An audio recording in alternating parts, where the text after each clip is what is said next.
नमस्कार दोस्तों, स्वागत है आप लोगों का रोशन सर स्टडी पॉइंट पे।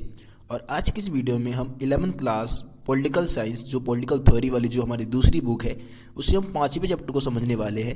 ठीक है, 5वें चैप्टर का नाम है अधिकार।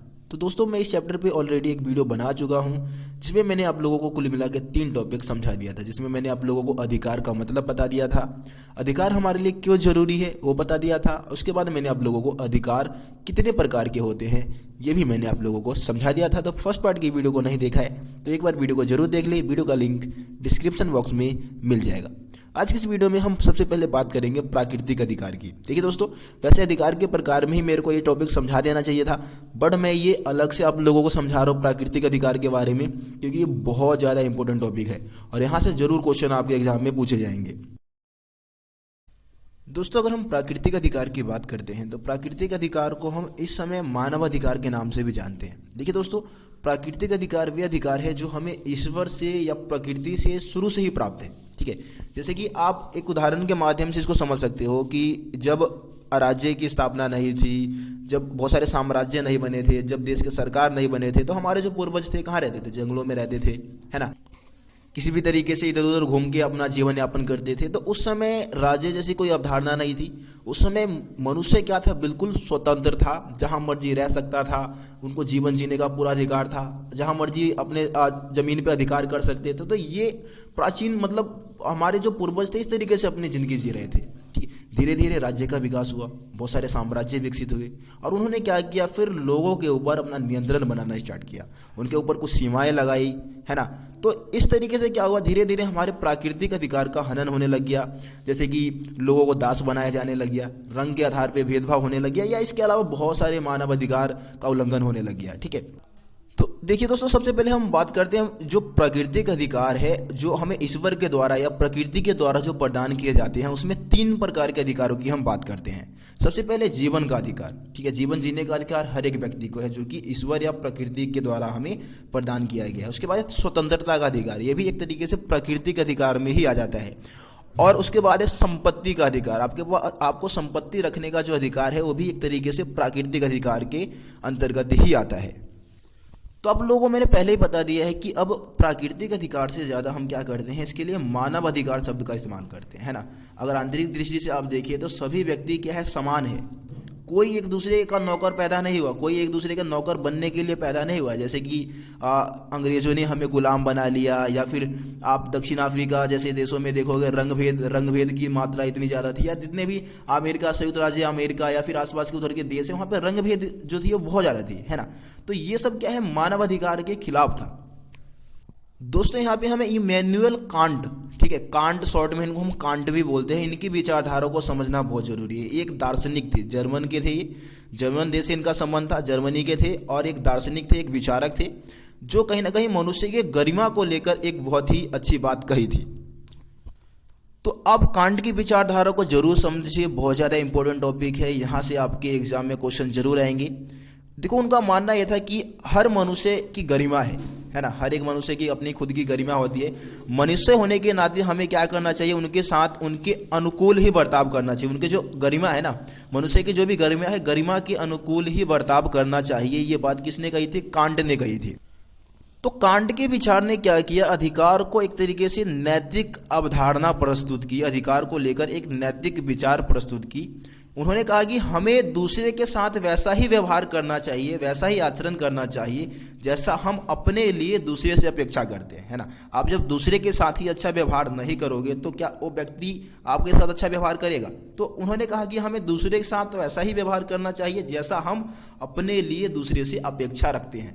इसके अलावा उन्होंने कहा कि हमें यह निश्चित करना चाहिए कि हम दूसरों को अपनी स्वार्थ सिद्धि का साधन न बनाएं। ठीक है, मतलब जैसे पुराने समय में जैसे हम अंग्रेजों की ही बात कर लेते हैं, तो अंग्रेजों ने अपने स्वार्थ सिद्धि के लिए क्या किया, हमारा इस्तेमाल किया, अनेक तरीके से हमारा शोषण किया, ठीक है, हमें गुलाम बनाया। तो कहीं ना कहीं मतलब इनका ये मानना है कि किसी दूसरे व्यक्ति को ना अपने स्वार्थ को सिद्ध करने के लिए अपने हथियार नहीं बनाना चाहिए, उसको साधन नहीं बनाना चाहिए। और हमें लोगों का सम्मान करना चाहिए, इसलिए नहीं कि वे उपयोगी है, बल्कि इसलिए कि वे सभी क्या है, मनुष्य है। मनुष्य होने के नाते हमें क्या करना चाहिए, लोगों का सम्मान करना चाहिए। ये बातें किसने कही थी, ये बातें कही थी कांट ने, ठीक। और ये जर्मन के एक बहुत ही प्रसिद्ध दार्शनिक थे। अब देखिए दोस्तों, ये जो मानव अधिकार या हम प्राकृतिक अधिकार की बात करते हैं, जिसमें आपको जीवन जीने का अधिकार है, आपको संपत्ति रखने का अधिकार है, स्वतंत्रता का अधिकार है, इसको वैसे मान्यता कब मिली, जो हमारे जो यूएनओ है, संयुक्त राष्ट्र संघ के द्वारा इसको जो स्वीकार किया गया, वो लगभग 10 दिसंबर 1948 को इसको मान्यता दी गई थी। आप ये डेट याद रखें। सार्वभौमिक जो मतलब मानवाधिकार की जो घोषणा है वो कब की गई थी, 10 दिसंबर 1948 में। कहाँ पे, यूएनओ में, ठीक। तो इस चीज को आप याद रखें।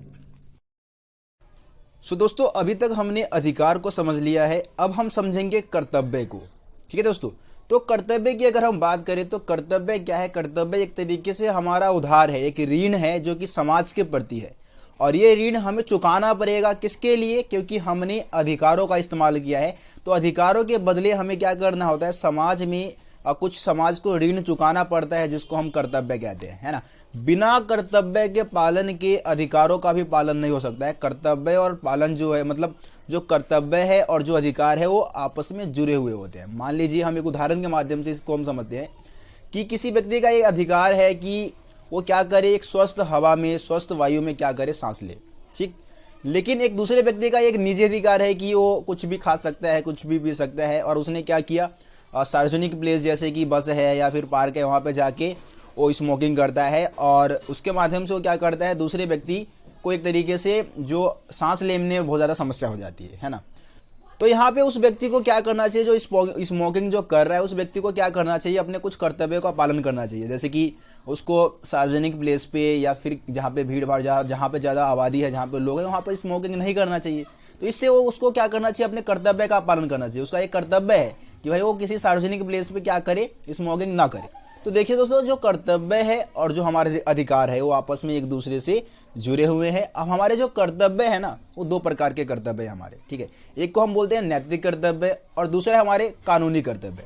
अब हम समझते हैं कि यह नैतिक कर्तव्य क्या है। देखिए, नैतिक कर्तव्य एक तरीके से आपसे जुड़े हुए कर्तव्य है, मतलब आप अपने नैतिकता के आधार पर कुछ कर्तव्यों का पालन करते हो, ठीक, जिसको हम नैतिक कर्तव्य कहते हैं। जैसे कि माता पिता की आज्ञा का पालन करना है, अपने गांव, अपने नगर, अपने शहर के विकास में योगदान देना है, सहयोग देना है, ठीक। इसके अलावा जितने भी गरीब लोग हैं, जितने भी असहाय लोग हैं, उनकी सहायता करना, ये आपका नैतिक कर्तव्य है, ठीक। उसके बाद कुछ कानूनी कर्तव्य भी है हमारे। जैसे कि कानूनी कर्तव्य हम बता सकते हैं भाई, आपके अपने देश के कानून का पालन करना, ये आपका कानूनी कर्तव्य है। इसके अलावा करों का भुगतान करना, आपके जितने भी कर है उसको सही टाइम पे आप भुगतान कीजिए, ये भी आपका एक तरीके से कर्तव्य है। सो गाइस, इस वीडियो में आप लोगों को जितने टॉपिक समझाने थे मैंने समझा दिया है। तो आप लोगों का जो अधिकार वाला जो चैप्टर है, इसके अलावा इस चैप्टर में मेरे ख्याल से अब ज़्यादा कुछ टॉपिक है नहीं। जितने भी टॉपिक थे मैंने आपको बहुत ही आसान और बहुत ही सरल भाषा में समझा दिया है, ठीक। अब देखिए दोस्तों, आपका इस जो फर्स्ट टर्म का जो चैप्टर रह गया है, सिर्फ रह गया है विकास, जो कि 10वां चैप्टर है, विकास वाला चैप्टर, उसको हम समझेंगे। उसके बाद आप लोगों का जो सिलेबस है वो कंप्लीट हो जाएगा।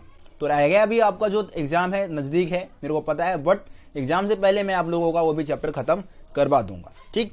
तो मिलते हैं फिर आप लोगों से अगली वीडियो में। तब तक के लिए जय हिंद, जय भारत।